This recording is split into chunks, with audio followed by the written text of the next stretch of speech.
감사함으로 그의 문에 들어가며 찬송함으로 그의 궁전에 들어가서 그에게 감사하며 그의 이름을 송축할지어다. 시편 100편 사전 말씀. 아멘. 안녕하세요. 새가족 포도원 박연아 성도입니다. 오늘 예배를 위해 집을 나설 때 예배자의 마음가짐은 기본이지만 더불어 시간적인 여유가 있으셨을까요? 저는 주일에 G2G 교사로 섬기고 있어 일찍 예배당에 도착하려 자기 전 머릿속으로 시간 정리를 하고 알람을 살피고 출발 시간을 정해 가족들과 집을 나섭니다. 7월이 되면 G2G 예배 방학이 다가왔습니다. 방학이 시작되면 이제 조금 집을 늦게 나서도 되겠는데 주일 오전 아주 조금의 여유를 만끽하며 출발할 수 있겠구나. 방학이 살짝 많이 기다려졌습니다.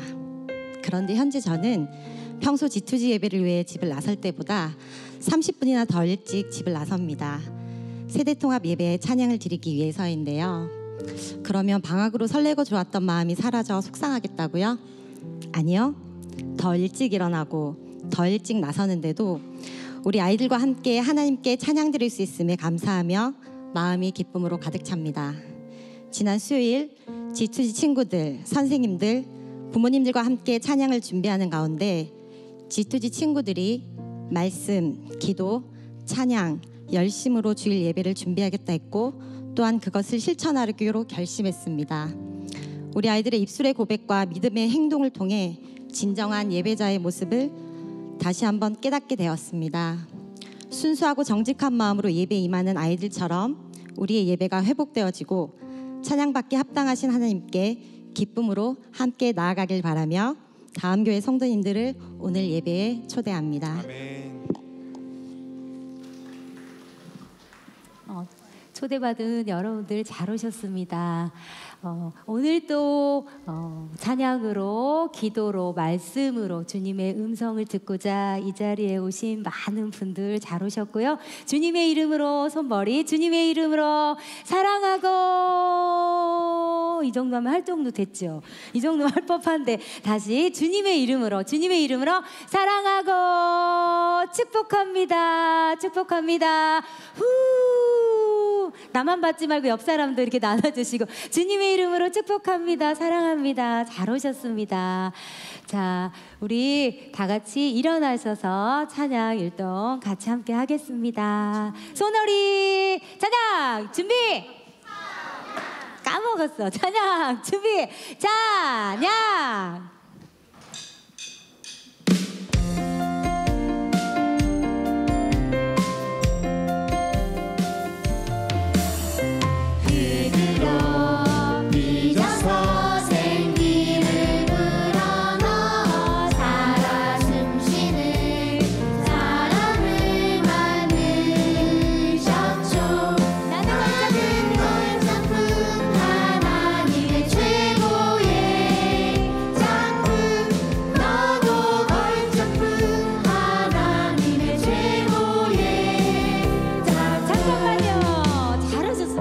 잘하셨습니다. 여기에서 걸작품 포인트 제가 율동 조금 알려드리면 더 은혜스럽고 즐겁게 찬양할 수 있을 것 같아서, 자, 흙으로 사람을 이렇게 지으시고 생기를 불어 넣어 살아. 이제 생기를 하나님께서 불어 넣어줘서 살아났어. 이제 사람이 불어 넣어 살아. 이제 머리부터 까딱까딱 두 번이에요. 두 번. 어깨도 이제 움직이네. 생기를 부어 넣어줬더니 그다음에 박수도 쳐지네. 두 번. 허리선, 엉덩이도 돌아가네. 자, 운동. 엉덩이도 돌아가네. 앞으로 돌리고 콩콩 두 번. 이제 완전히 움직이게 됐어요. 하나님의 놀라운 생기로 인해서 한번 봅시다. 생기를 불어넣어 살아 숨쉬는 사람을 만드셨죠. 다시 한번 어깨부터 살아 숨쉬는 사람을 만드. 목사님은 아예 안 해. 왜 그러세요? 왜 안 해요? 안 해. 하셔야 돼요. 자, 까딱까딱 두 번씩이요. 시작. 까딱까딱 어깨 박수 허리 돌리고 한 번 더 까딱까딱 어깨 박수 허리 돌리고 콩콩 해봅시다. 해요 그냥. 자, 해봅시다. 렛츠 고. 자, 웃으면서 우리 성도 여러분 웃으면서 자,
예.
마치 밭에 감추인 보화 같다고 성경에 써 있지요.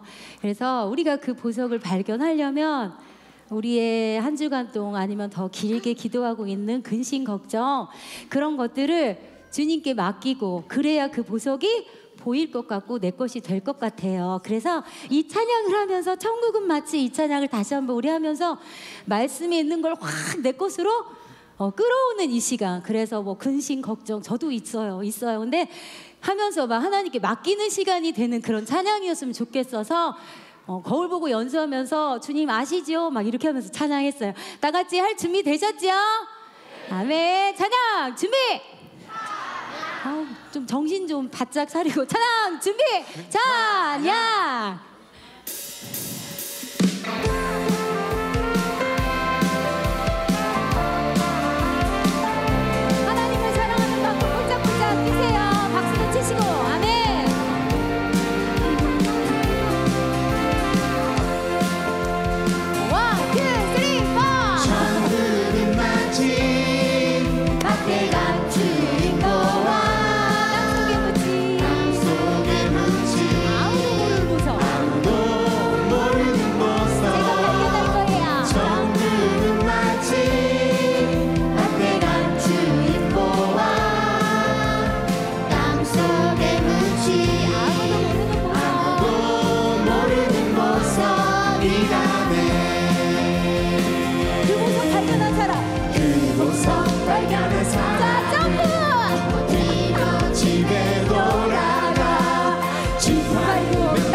냉장고 팔아 이 여인 그 같은 사고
아무도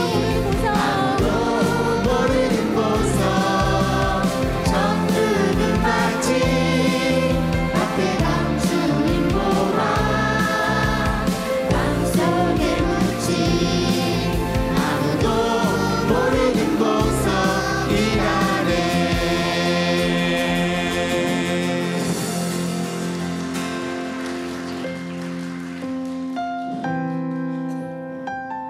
하나님은 영이시니 예배하는 자가 영과 진리로 예배할지니라. 아멘.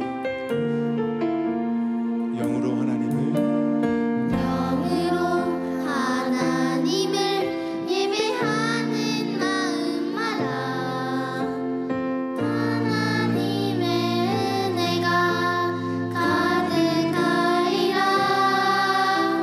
진리로 하나님을 예배하는 자리마다 하나님이 함께 하시리라. 영으로 하나님을 예배합니다. 영으로 하나님을 예배하는 마음마다 하나님의 은혜가 가득하리라. 진리로 하나님을 예배하는 자리마다 하나님이 함께 하시리라. 지금 내 맘에 지금 내 맘에 지금 이곳에 주님이 우리 한 번 더 영으로 하나님을 예배합니다. 영으로 하나님을 예배하는 마음마다 하나님의 은혜가 가득하리라. 진리로 하나님을 예배하는 자리마다 하나님이 함께 하시리라. 지금 내 맘에 지금 내 맘에 지금 이곳에 지금 이곳에 주님이 지금 내 맘에 지금 내 맘에 지금 이곳에 주님이 하소서.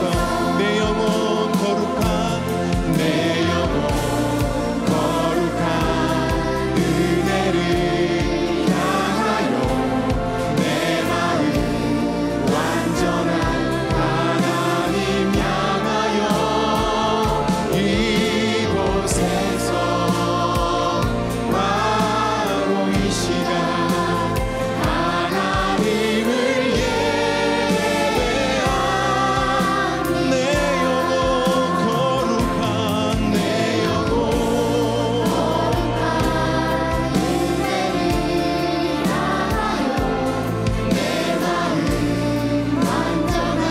하나님 향하여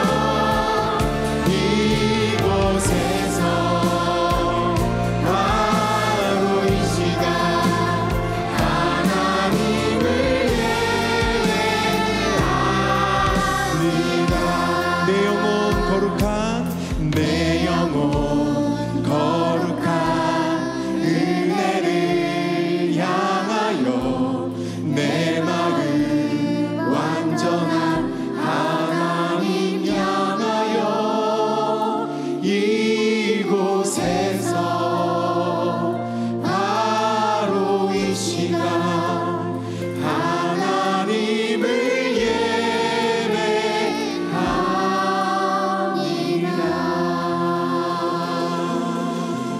이 시간 예배를 위해 함께 기도하겠습니다.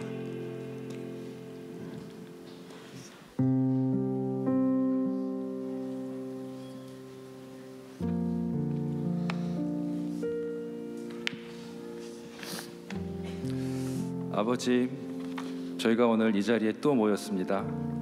함께 모여 아버지를 찬양하고 예배합니다. 저희들은 예배를 통하여 진정한 인간됨을 지탱할 수 있음을 고백합니다. 예배를 통하여 살아계신 하나님 아버지의 임재하심 앞으로 나아가길 원합니다. 저희들의 예배를 받아주시옵소서. 하나님, 요즘 저희는 제자라는 말을 다시 정해야 합니다. 새롭게 정의된 제자라는 단어를 삶으로 받아들이기 위해 애쓰고 있습니다. 오래전 주님께서 이 땅에 오셨을 때 주님은 스스로를 권세와 영광과 나라를 받은 인자라고 하셨습니다. 그리고 평범한 일상 가운데 보통 사람들과 어울리는 것을 너무나 편안하게 느끼셨습니다. 주님은 참된 참된 하나님이자 참된 인간이셨습니다. 당시에 그러한 예수님의 제자가 되기를 한 사람들의 과업은 그와 같은 조건 하에서 인자라는 호칭을 문자 그대로 받아들이는 동시에 스스로 십자가를 지고 자기를 부인하고 고난을 받고 죽음에 이르는 데 동참하면서 이 모든 것이 하나님 나라의 영광스러운 통치에 속한다는 것을 믿는 것이었습니다. 그들이 예수님을 만났을 때 그 마음은 이미 종말에 이르러 천군 천사가 구원해 줄 것을 온통 꿈꾸고 있었습니다. 하나님, 그들의 꿈이 저희의 꿈이 되기를 원합니다. 저희도 그 옛날 제자들처럼 예수 그리스도를 온 삶으로 받아들이게 하옵소서. 예수 그리스도께서 가시는 곳으로 가서 주님이 품어주신 사람들의 무리 안에 속하게 하여 주시옵소서. 아버지의 행위가 아들을 통해 이루어졌듯이 그리스도의 행위가 우리를 위해 이루어지게 하여 주시옵소서. 아버지, 우리나라를 기억하여 주시옵소서. WTO 체제가 심각하게 위협받고 있는 국제 질서 안에서 고분분투하고 있습니다. 많은 사람들의 희생으로 쌓아올린 민주주의의 가치를 위협하는 목소리들이 가득합니다. 새로운 미디어 환경은 누구든지 공론장에서 자유롭게 발언할 수 있도록 기회를 열어주었지만 다른 한편으로는 입장이나 지향이 비슷한 사람들끼리만 패거리를 이루면서 생각을 굳혀가는 폐쇄회로가 되기도 합니다. 유유상종과 동어 반복 속에서 소문은 진실이 되고 희망사항은 신념을 넘어 독단으로 변질됩니다. 몇 가지 단편적인 정보를 단순한 도식으로 꿰어 맞춰 편을 가르고 극단으로 맞서는 마음의 습관으로는 민주주의를 지탱할 수가 없습니다. 우리와 너희를 흑백구도로 나누고 싶은 유혹을 물리치고 나와 전혀 다른 사람들의 목소리에 귀 기울이는 너그러움의 여백에서 민주주의의 꽃을 피울 수가 있음을 알고 있습니다. 정치권에서, 회사에서, 학교에서, 우리들이 속한 공동체에서 먼저 믿는 그리스도인들이 작은 예수가 되어서 그 가치를 삶으로 살아내게 하여 주시옵소서. 하나님, 주님의 손과 발이 되어서 세상 곳곳에서 주의 일을 하는 선교사님들을 기억하여 주시옵소서. 이들의 삶이 외롭지 않게 하시고 돕는 손길을 붙여주시며 하나님의 강력한 평안으로 보호하여 주시옵소서. 주님, 또한 우리 공동체 안에서 부모님의 병환 때문에 마음 아파하고 있는 지체들이 있습니다. 어뮤심 성도님의 부모님과 함께 하여 주시옵소서. 치료 과정 중에 세밀히 함께 하시고 그 가운데 부모님께서 하나님을 만나는 놀라운 기적을 베풀어 주시옵소서. 또한 이운영 집사님 아버님의 회복을 위해서도 함께 하여 주시옵소서. 아파하는 지체들을 위한 공동체의 기도를 들으시고 저희들의 기도를 외면치 말아 주시옵소서. 주님, 이 시간 주님께서 공급해 주신 많은 것들 중에서 구별하여 준비한 예물을 올려드립니다. 기쁘게 받아주시옵소서. 또한 김요셉 성도님을 통해 선포하실 말씀 위에 강한 능력을 부어주셔서 옥토밭에 뿌려지는 귀한 믿음의 씨앗이 되게 하여 주시옵소서. 이 시간 마음대에 올려드리는 저희들의 예배를 기뻐 받아주시옵소서. 귀하신 예수님의 이름으로 기도합니다. 지금은 봉헌 시간입니다. 모두 자리에서 일어나셔서 준비하신 예물 드리도록 하겠습니다.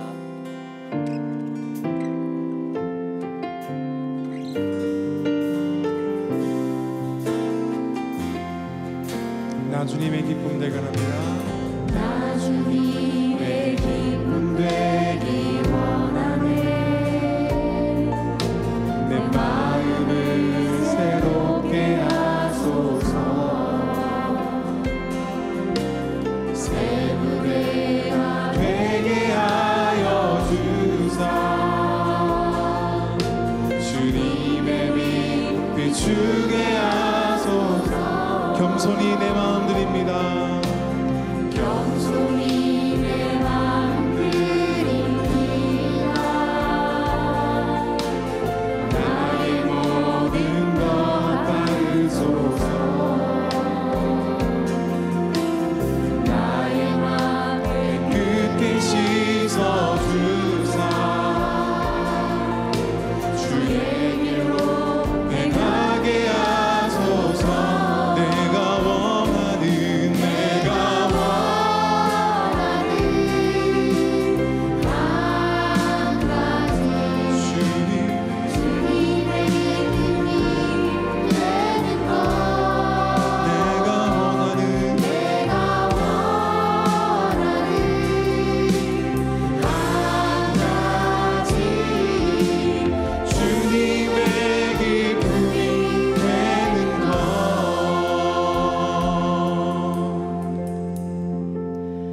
감사합니다. 자리에 앉아주시기 바랍니다.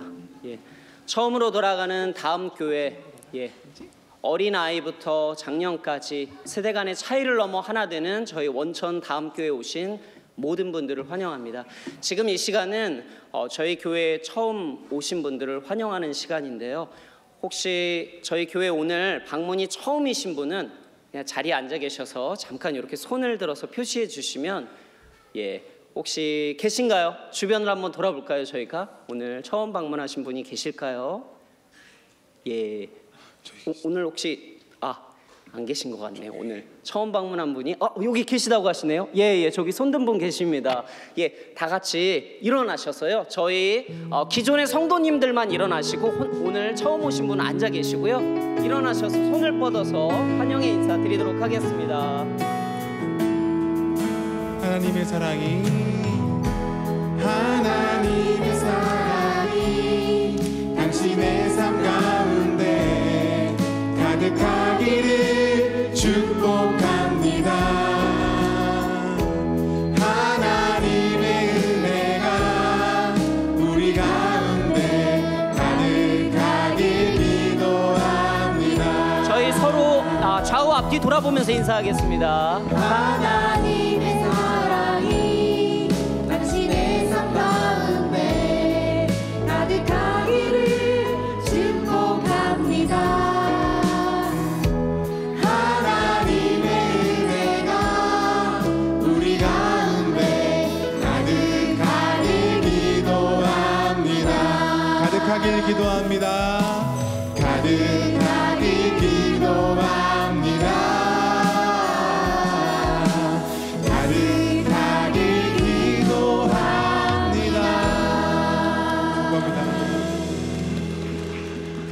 감사합니다. 자리에 앉아주시기 바랍니다. 교회 소식 영상으로 보도록 하겠습니다. 2025년 8월 10일 원천 소식 전해드립니다. 금요 예배 안내입니다. 구주 예수, 내 구주 예수를 더욱 사랑이라는 주제로 말씀을 나누고 있습니다. 돌아오는 주는 그 6번째 시간으로 균형이라는 제목으로 윤의연 목사님께서 말씀을 전해주시겠습니다. 은혜의 자리로 원천의 모든 성도님들을 초대합니다. 2025년 어와나 2학기 등록 안내입니다. 등록 기간은 오늘까지입니다. 자세한 내용은 QR코드를 참고해주세요. 이상 자세한 안내는 주보를 참고해주세요. 저희 주보 보시면 저희 다음 교회 성도님 중에 박숙희 조광래 성도님 가정에서 김밥 선물이라는 사업장을 병점에서 오픈하셨습니다. 제가 김밥이 맛있다는 얘기를 소문으로 듣고 저도 아직 먹어보진 못했는데요. 시간 되실 때 꼭 방문해 주시기를 부탁드리겠습니다. 제자훈련 과정 모집을 이번 주에 이제 마감을 하려고 합니다. 또 많은 분들이 지원을 해주셨고요. 양육팀에서 열심히 준비하고 있습니다. 또 이번 주까지 기도하시면서 고민하시는 분이 계시다면 지원을 신청해 주시기를 부탁드리겠습니다. 그리고 신청하신 분들에 한해서는 저희가 개별적으로 연락을 드려서 이제 오리엔테이션과 양육 훈련 프로그램 일정을 안내해 드리도록 하겠습니다. 성경 봉독하도록 하겠습니다.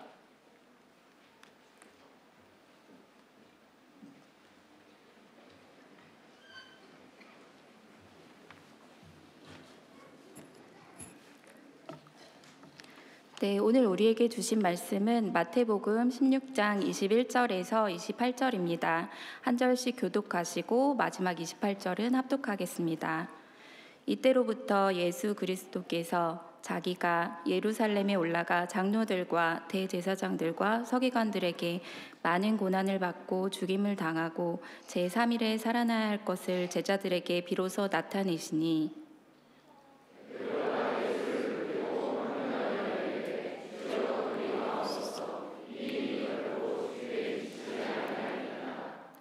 예수께서 돌이키시며 베드로에게 이르시되 사탄아 내 뒤로 물러가라. 너는 나를 넘어지게 하는 자로다. 내가 하나님의 일을 생각하지 아니하고 도리어 사람의 일을 생각하는도다 하시고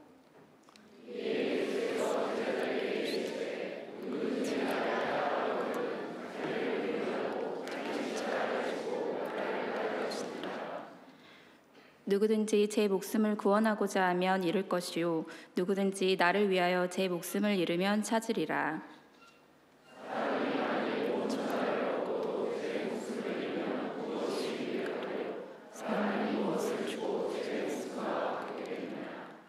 인자가 아버지의 영광으로 그 천사들과 함께 오리니 그때에 각 사람이 행한 대로 갚으리라.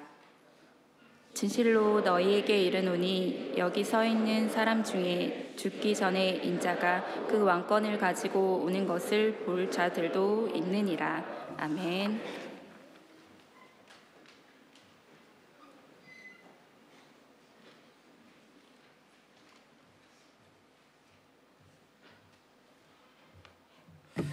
여름방학 시작되면서 우리 자녀들과 함께 예배 드리고 있는데요.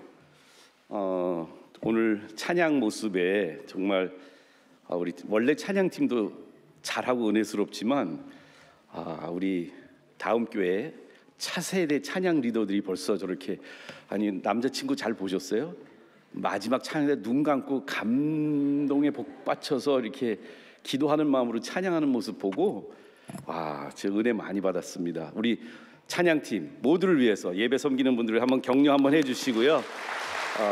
함께 이렇게 주일에도 우리가 가족이 함께 예배드리는 이 전통은 우리 원천교회에 아주 초창기부터 있었던 세대 통합을 마음에 품고 있는 교회인지라 오늘 그런 모습 속에 함께 예배드릴 수 있어서 너무 감사합니다. 그리고 어린아이가 내게 오는 것을 금하지 말라는 예수님의 의도를 이해할 것 같아요.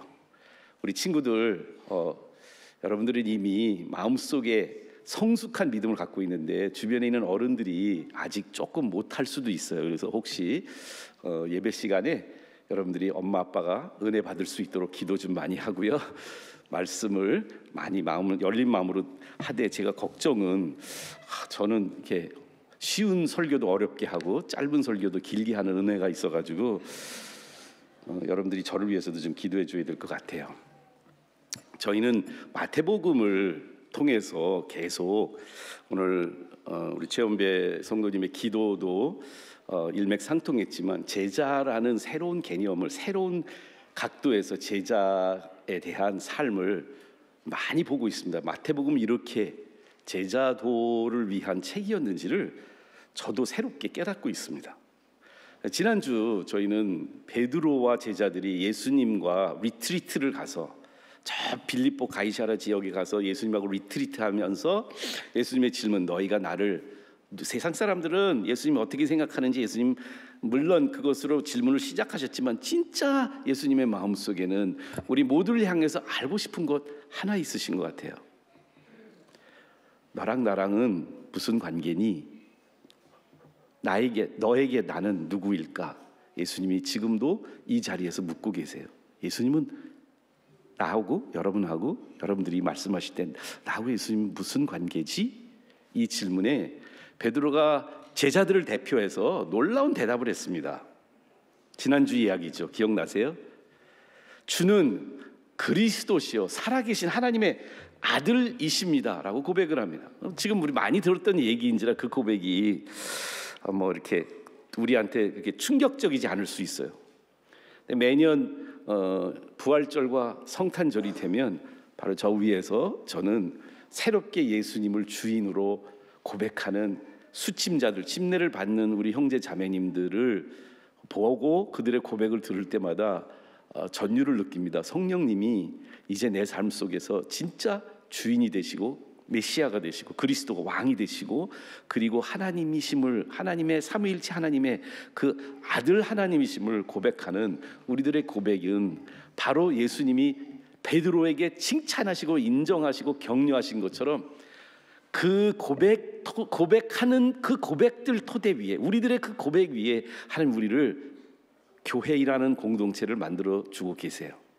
여러분과 저는 같은 고백으로 하나님을 같은 주인으로 섬기는 하나님의 아들이고 딸인 줄 믿으십니까? 그런데 그 인정과 칭찬과 멋진, 정말 성경에도 예수님이 이 고백 위에 내가 내 교회를 세우리라고 완전히 베드로의 고백이 핵심이고 근간이고 기초라는 것을 말씀해 주신 칭찬한 지 몇 초 안 돼서 오늘 본문에도 읽어드렸지만 예수님이 물론 바리새인들이나 또 종교 지도자들을 향해서는 독사의 자식들아라고 이렇게 좀 심한 말도 하셨지만 아마 베드로에게 한 말이 제일 심하지 않을까요? 사탄아 물러가라.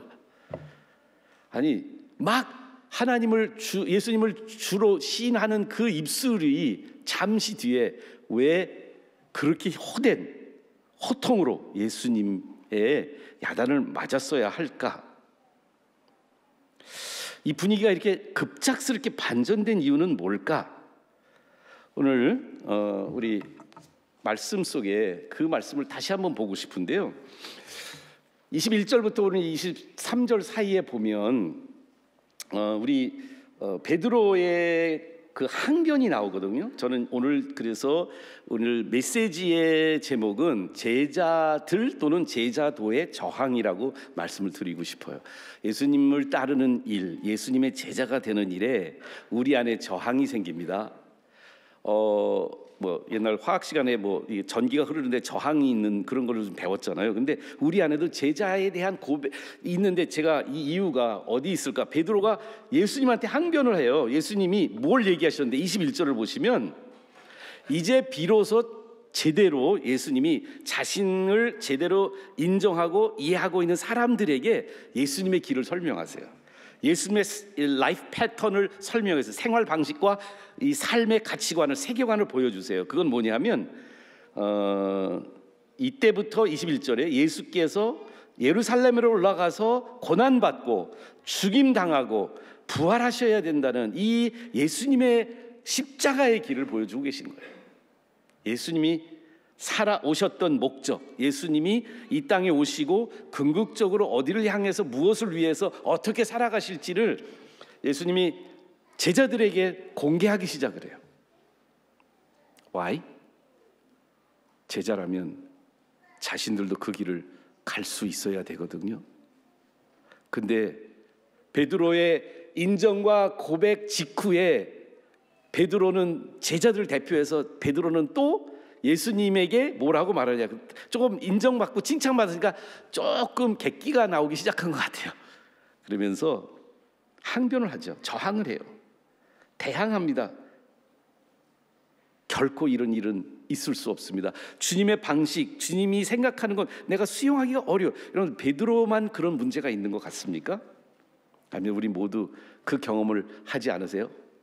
어느 순간에는 정말 뜨겁게 예수님만 위해 살아갈 것 같고 그렇게 고백하고 그렇게 헌신하고 눈물 흘리고 손 들고 찬양을 하다가 조금 있다가 금방 우리는 또 우리의 습관과 고정관념에 다시 빠지게 됩니다. 저는 베드로의 문제가 우리의 문제라고 생각합니다.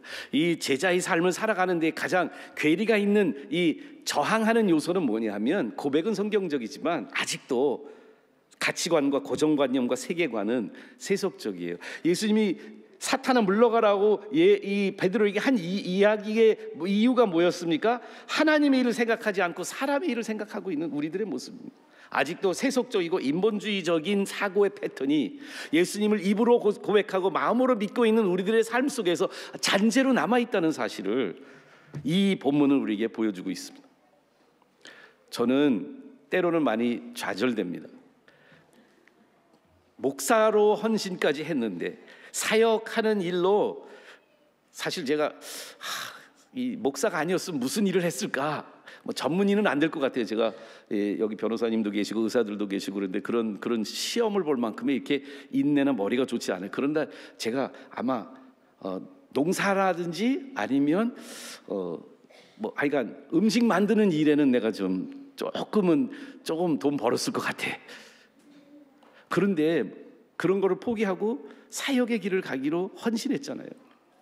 그런데도 제 마음속에는 아직도 내 안에 신학도 하고 헌신도 하고 다른 사람들에게 헌신하라고 이렇게 도전도 하고 그런 삶을 살면서도 제 안에 아직 남아있는 이 세속적이고 사람 나 중심적인 인본주의적인 저의 생각의 이 틀을 깨기가 쉽지 않아요. 물론 이제 성도님들을 만나면 굉장히 은혜스럽고 거룩한 척은 잘하죠. 그렇죠? 되게 만나시면 이제 제가 이제 나 굉장히 배려 잘하는 사람 같이 보이는데 우리 가족들은 제 베드로 같은 성격을 알고 있을 겁니다. 여러분도 그 괴리에 자꾸 빠지지 않으세요? 주님을 따르려고 사실은 마음은 정말 원이에요. 근데 육신이 계속 이 베드로 같은 항변을 합니다. 하나님을 우리가 좌지우지하려고 하는 그 의도는 하지 않았는데도 베드로가 예수님한테 안 된다고 하잖아요. 예수님이 길을 가지 말라고 하잖아요. 예수님의 스타일대로 살지 말라고 하잖아요. 왜 그러냐면 베드로에게는 아직도 자기 생각의 틀 속에 하나님을 집어넣으려고 하는 그 마음이 있어요. 우리들 그러지 않습니까? 혹시 하나님한테 왜 그러세요 하고 반문을 하거나 그러시면 안 됩니다라고 말씀하신 적이 있죠. 왜 하나님 그러시는 거예요? 왜 이런 일을 나한테만 주세요? 하나님 잘못됐어요. 나 빨리 이렇게 해주세요 하고 하나님의 방식이 내 방식하고 안 맞을 때 우리가 우리의 방식을 포기하는 게 아니라 하나님의 방식을 하나님이 포기하시도록 항변하고 있지 않나요? 저 진솔하자면 저는 아직도 베드로처럼 이렇게 살아가고 있는 우리의 모습이 있습니다. 그런데 소망이 있을까요? 그렇게 수십 년 동안을 입술로는 예수님을 주로 고백하고 마음으로는 그것을 믿지만 아직도 바뀌지 않은 제 사고의 틀을 예수님은 어떻게 반응하실까요? 저는 오늘 소망은 어디 있냐면 바로 예수님이 주셨던 24절에서 26절의 말씀이에요. 24절 말씀 다시 한번 읽었으면 좋겠어요. 이 24절에서 26절의 말씀은요, 복음서 4군데 다 기록을 했습니다. 제자들이 어떤 부분은 마태가 기록하고 어떤 부분은 마가가 기록하고 어떤 부분은 누가가 기록하고 어떤 부분은 요한이 기록하는데 제자들에게는 예수님의 이 말씀이 저는 소망이라고 하는 게 베드로의 항변, 제자들의 그 한편으로는 되게 성경적이고 믿음적인 것 같은 모습이지만 아직도 세속적이고 인본주의적인 생각이 남아있는 그들을 향해서 예수님 주시는 소망의 말씀입니다. 왜 그러냐면 또다시 초대하세요. 마태복음 4장에 베드로와 안드레, 야고보와 고기를 잡고 있는 그 상황 속에서 예수님 부르셨을 때 그들이 반응을 해서 예수님 따르기 시작하고 가르치시고 또 그들을 가르치시고 또 기적을 베푸시고 그러시면서 계속 모델로 보여주시면서 여러 번 제자로 부르시며 이렇게 하는 게 제자의 삶이라 반복적으로 10장에 와서 또 말씀하시고 나를 따르면 이런 일들이 있을 거예요. 그런데 16장에 오셔서 예수님이 제자도의 가장 대표적인 말씀을 하세요. 번헤퍼라고 하는 그 독일 나치 시대에 살았던 그 목사님이 The Cost of Discipleship 이라는 책을 통해서 이 본문 말씀의 핵심이 뭐냐면 예수님이 다시 한번 초대해 주셨다는 거예요. 예수님과 같은 방식의 삶으로 예수님의 생각이 있는 그 예수님의 길로 우리를 다시 한번 불러주세요. 함께 24절 함께 읽었으면 좋겠습니다. 시작. 예수께서 제자들에게 이르시되 누구든지 나를 따라오려거든, 세 가지죠. 자기를 부인하고 자기 십자가를 지고 나를 따를 것이니라. 이 세 가지를 얘기하세요. 그리고 나서 두 구절에 예수님이 부연 설명을 하세요. 예수님을 따르는 새로운 삶의 방식으로 바뀌는 것, 내 생각의 틀을, 내 골패인 생각들을 이제 예수님의 생각으로 바꾸는 것에는 세 가지 기본적인 단계가 있습니다. 자기 부인, 십자가 포용, 그리고 새로운 따름, 주님을 따르는 이 세 가지가 있는데 그것을 25절 26절에 이렇게 하고 있어요. 제가 읽어드릴게요. 근데 여기 읽을 때 밑에 큰 그림으로 제가 이렇게 보여드렸는데 반복되는 단어를 조금 더 집중해 보세요. 누구든지 제 목숨을 구원하고자 하면 잃을 것이요 누구든지 나를 위하여 제 목숨을 잃으면 찾으리라. 사람이 만일 온 천하를 얻고도 제 목숨을 잃으면 무엇이 유익하리요? 사람이 무엇을 주고 제 목숨과 바꾸겠느냐. 반복되는 단어가 뭐죠? 친구들, G2G 친구들, 어떤 단어가 여러 번 나왔어요? 힌트. 밑에 큰 글씨로 썼는데 목숨이란 단어가 많이 나왔지, 그치? 우리는, 저도 이 말씀을 이렇게 그 24절의 말씀을 이해하기 위해서 25절, 26절을 약간 부록처럼 붙이셨어요. 약간 그 뭐라 그럴게 그걸 뭐라 그러죠? 그 이렇게 번호 붙여가지고 해설 이렇게 하는 걸 뭐라 그러죠? 참조하셨는데 그 참조 안에 보면 누구든지 제 목숨을 구원하면 잃을 것이요 누구든지 나를 위하여 제 목숨을 잃으면 찾으리라 이렇게 하시고 계속 목숨이라는 단어가 4번 나와요. 영어 성경에는요 25절에는 life로 영어 성경은 기록하고 있고 26절은 soul이라는 단어를 쓰고 있어요.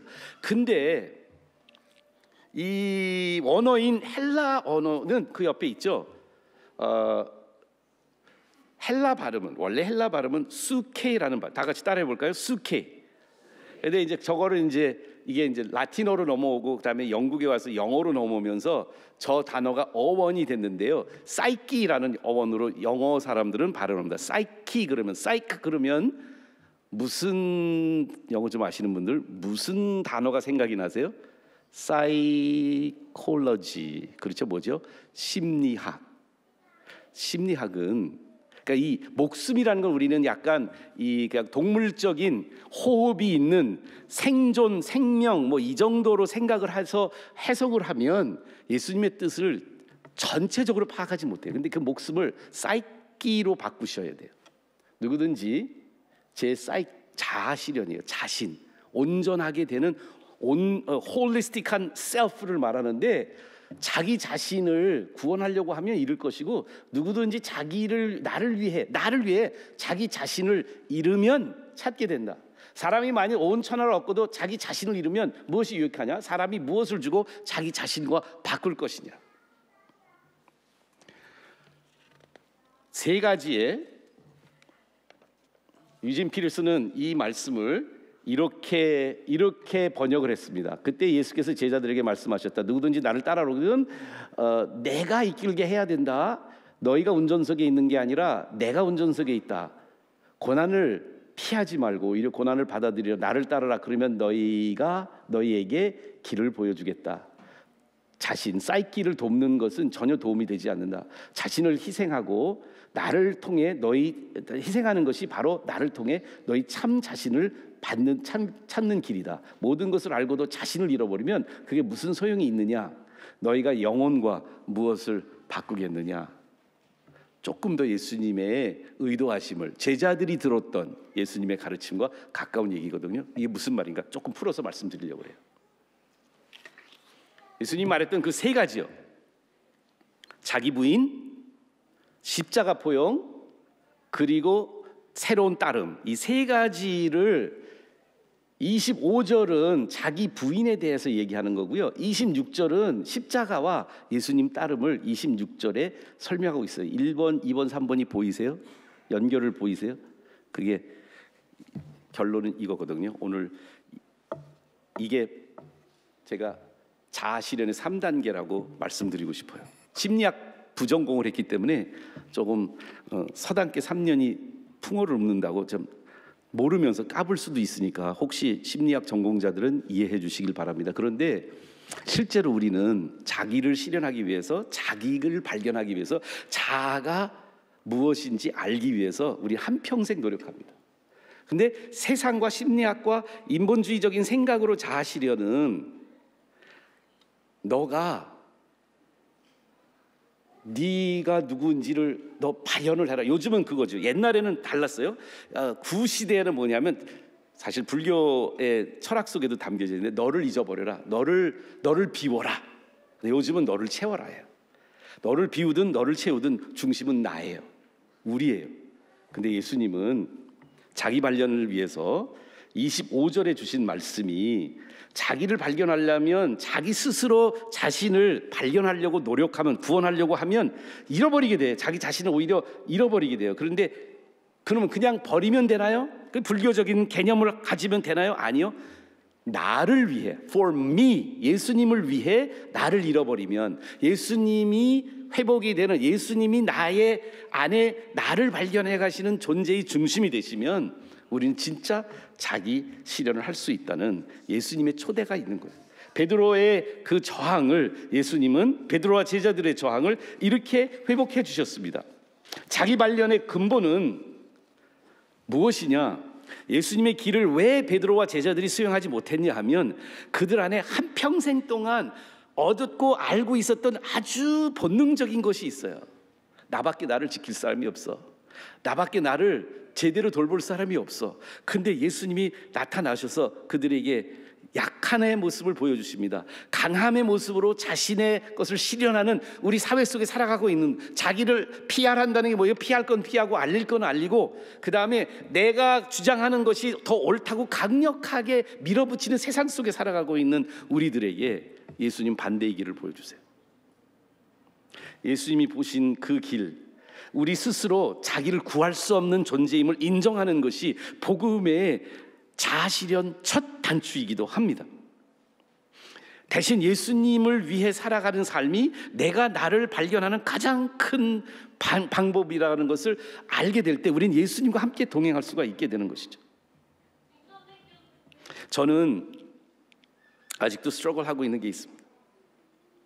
가까이 있는 사람과 함께 제가 이렇게 발끈하고 막 억울해하고 그런 모습들을 제가 발견하는데, 그 이유는 뭐냐 하면 자기 보호에 대한 본능이 얼마나 이렇게 오랫동안 고착화되어 있는지 몰라요.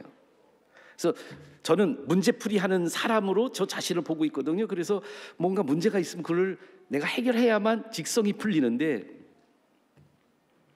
그걸 가지고 비판을 받고 잘못됐다고, 그렇게 하지 말라고 가까운 사람들이 얘기를 할 때마다 저 자신에 대한 이 자아가 되게 상처받은 것을 발견하게 됩니다.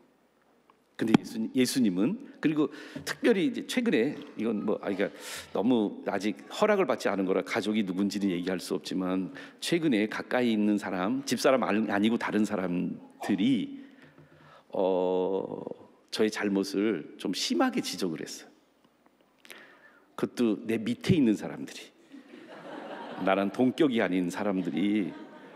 이제 성인이 되니까 나도, 그러니까 옛날에는 부모가 이렇게 크게 보였잖아요. 근데 우리가 이렇게 부모하고 이렇게 같이 성인이 되기 시작하면 부모의 약점들이 보이기 시작하잖아요. 그래서 그 부모, 그러면 누군지 아시겠네요. 그 부모의 약점을 보고 나를 교정하기 시작하는데 되게 자존심 상하더라고요. 왜 그러냐면 저는 나름대로 이유가 있어서 그렇게 하는 거거든요. 그렇게 좀 고집 좀 부리지 말래요. 아빠는 왜 이렇게 왜 이렇게 그러면서 뭐라 그러냐면 내가 자기 방어적이래. 근데 지네들도 자기 방어적이거든. 그런데요, 진짜 힘든 게 있어요. 아내가 그래도 기분 나쁜데 자녀들이 나의 약점을 보고 내 약점을 약점이라고 지적할 때 인정하는 거 되게 어려워요. 근데 알아요. 속으로는 알아요. 내가 잘못됐다는 거 알아요. 그거 잘못인 거 알아요. 근데 인정 못 하겠더라고요. 그래서 연막을 많이 쳐요. 아빠가 왜 그런지, 아빠가 왜 이렇게 행동하는지에 대해서 얘네들을 설득하려고 그러고요, 윽박지르려고 하고요, 때로는 이제 토라져서 말도 안 하고, 어떤 때는 같이 차 타고 가다가 제가 내려달라고 그러고 그냥 걸어간다고 고집도 부리기도 해서. 웃으시는 분들은 다 그 경험이 있는 사람들이라고 믿습니다. 왜 그럴까요? 제 안에 자기 부인이 아직 없어요. 그러니까 아직도 내가 옳다고 하는 내 생각에 대한 고착된 자기 보호 본능에서 내가 해방되지 못했어요. 근데 예수님이 초대하시는 길은 뭐냐 하면 예수님이 보여주셨던 자기 부인의 길이에요. 자기 부인은 단순히 자기를 평가절하하거나 자기를 무능하게 생각하는 것이 아니고요, 예수님을 위하여 자신을 실현하고 자신을 보호하고 자신을 지키려고 하는 그것을 예수님 때문에, 예수님과 같이 그것을 내려놓는 거예요.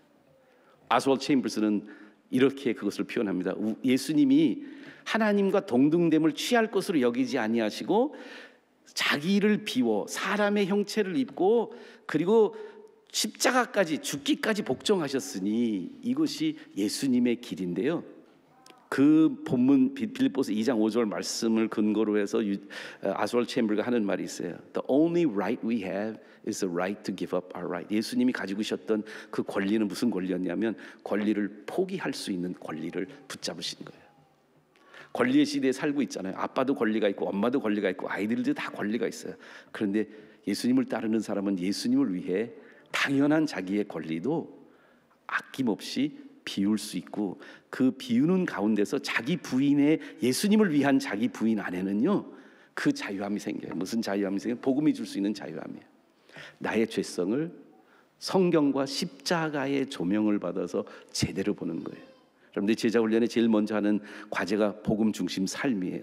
복음 중심 삶에서 회복해주는 조명이 있는데요, 더 깊이 복음을 내 삶 속에 품기 시작하면 십자가를 통해서 하나님의 거룩하심은 점점 더 커지시고요, 나의 죄성은 내가 전에도 죄인이라는 걸 시인했지만 복음을 통해서 복음이 내 삶의 중심이 되기 시작을 하면 나의 죄성이 점점 인정되고 보여지고 고백될 수 있는 것에 한계가 없어지기 시작.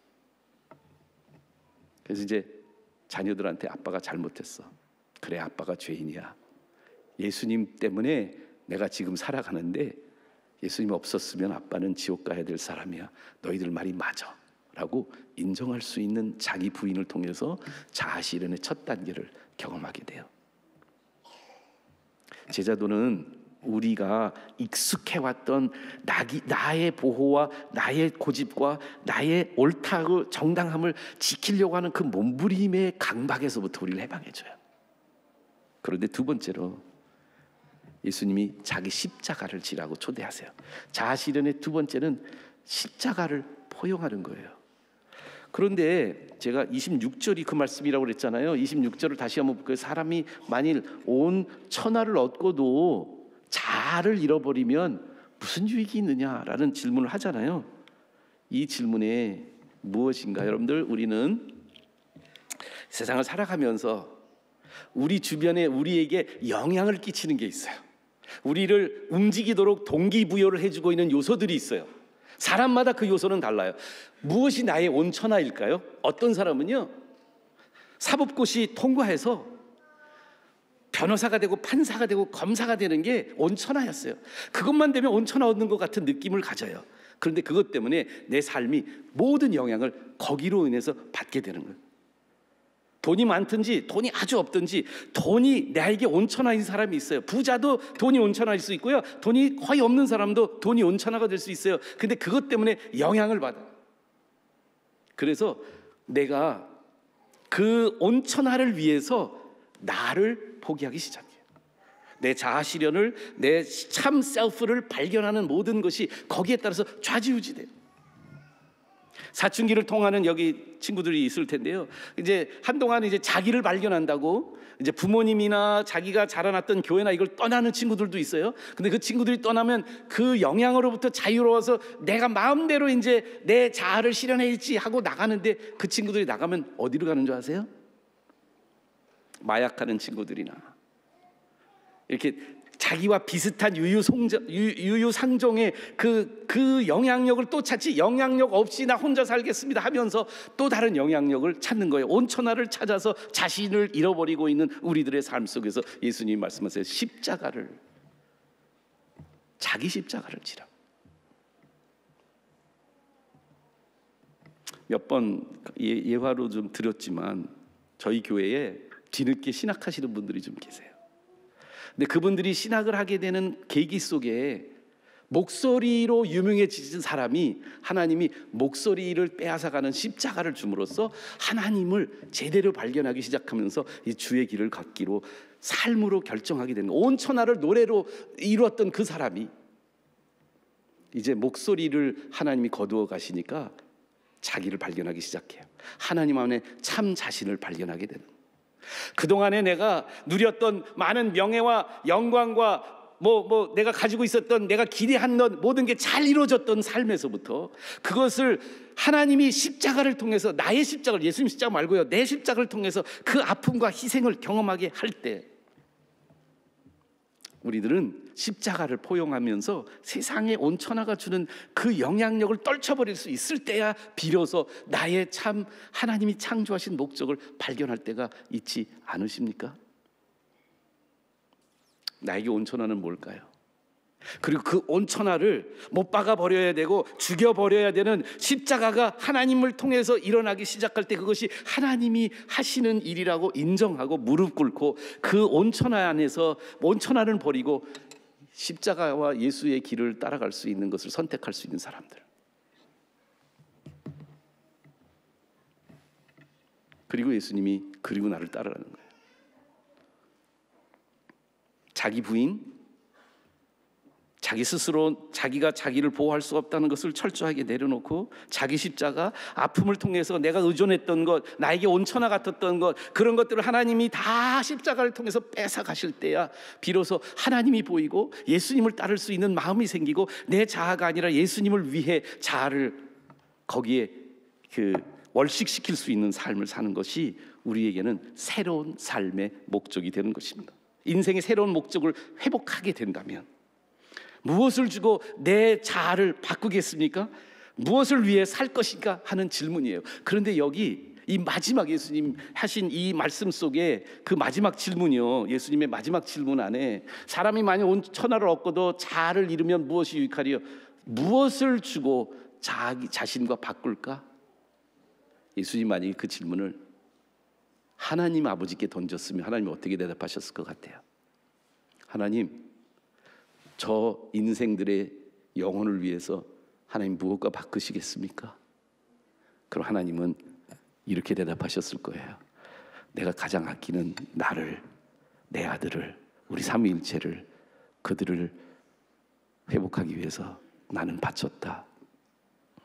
오늘 우리들이 인생의 새로운 목적을 발견하고 그동안에 나를 움직여 왔던 것, 승진, 성공, 명예, 내 만족, 이 모든 것들이요 완전히 다른 목적이 될 수 있는 곳으로 예수님 초대하고 있어요. 이게 제자의 삶이세요. 무엇과 바꾸시겠어요? 그것을 더 많은 성공이요? 더 높은 승진이요? 더 큰 재물이요? 아니요. 우리가 예수님을 붙잡으면 인자가 곧 오리라고 27절 28절에 말씀하시거든요. 그것을 미리 우리에게 보여주실 수도 있어요. 기도하시겠습니다. 하나님, 우리 안에 저항이 있습니다.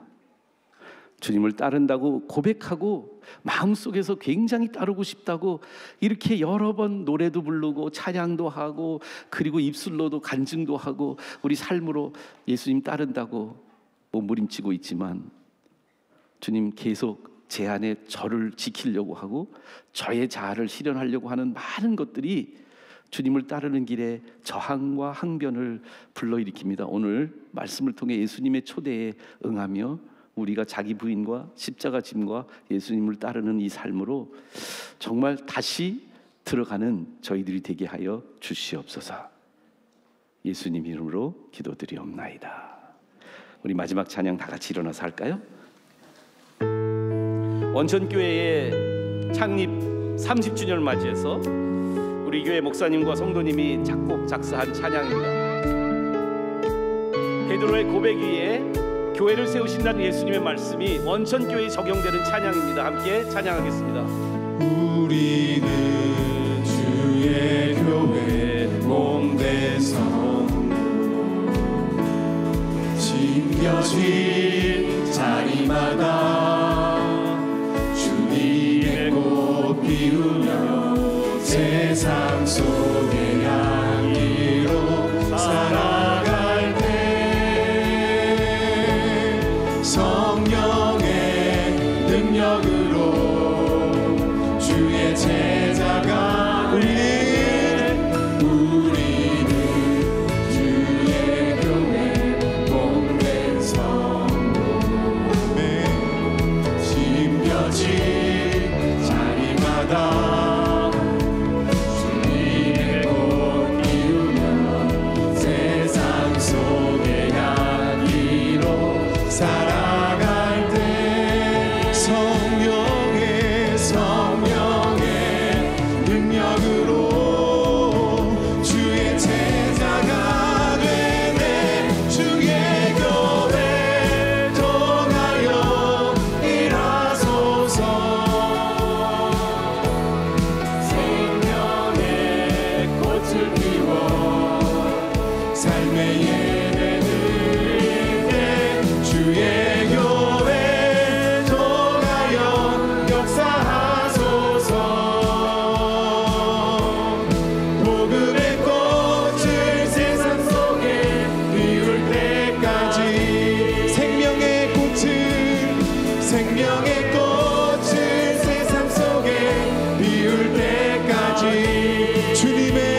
주 예수 그리스도의 지극히 크신 은혜와 하나님 아버지의 무한하신 사랑과 성령님의 감동 감화하심이 어쩔 수 없어서가 아니라 매번 실패하고 좌절할 수도 있지만 주님께서 또다시 우리를 따르라고 주님을 자신을 부인하며 자기 십자가를 지며 예수님을 따르라고 또 불러주신 그 부르심에 저희들이 고백하는 모든 권속들 머리 위에 지금부터 영원히 함께 하시기를 축원하옵나이다.